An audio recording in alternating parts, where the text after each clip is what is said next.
ओम साई राम सभी को। और बहुत बहुत शुक्रिया शिरडी और बाबा के चैनल पर आने के लिए। कई बार लोगों को यह दुविधा होती है कि बाबा की उदी का क्या करें, तो उसी से जुड़ी एक रोचक घटना है। आशा करता हूँ आप लोगों को पसंद आएगी और समझ भी आएगी।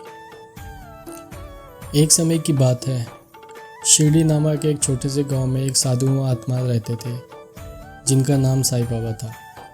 साईं बाबा के पास विशेष शक्तियाँ थीं और वे अपनी आशीर्वादों से अपने भक्तों के दुखों को दूर करते थे। उनके चमत्कारों की कहानियाँ गांव के लोगों के बीच मशहूर थी। एक दिन गांव के एक आदमी ने साईं बाबा के पास जाकर कहा, बाबा मेरे ऊपर बहुत ही बड़े दुख संकट आन पड़े हैं, कृपया मेरी मदद करें। साईं बाबा ने वह आदमी को ध्यान से सुना और फिर अपने छोटे साइकिल घर से एक छोटी सी पूजा की थाली ले आए और उसमें थोड़ी सी उदी डाल दी।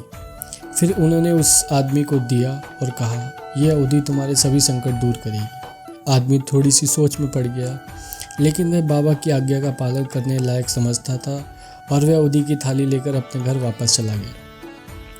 उसने उदी को अपने संकटों पर छिड़का, विश्वास के साथ पूजा की और बाबा का ध्यान लगाया। कुछ ही दिनों में उसके सभी संकट और दुख चले गए। वह हैरत अंगेज से बाबा के पास गया और आभार व्यक्त किया। साईं बाबा ने उसको हंसते हुए कहा, बेटा तुम्हारी इच्छा और विश्वास ने उदी के चमत्कार को साकार किया है। याद रखो, जब भी तुम किसी संकट या मुश्किल में फंस जाओ तो विश्वास और भक्ति से उदी का सहारा लो और मैं तुम्हारे साथ हमेशा रहूँगा। बाबा की इस कहानी से हम सभी को ये सीखने को मिलता है, भगवान के चमत्कार हमारे विश्वास और पूरी श्रद्धा के साथ होते हैं। साईं बाबा का संदेश था कि हमें किसी भी समस्या के समाधान के लिए विश्वास रखना चाहिए और भगवान के प्रति हमारी आदर्श भक्ति का हमेशा पालन करना चाहिए।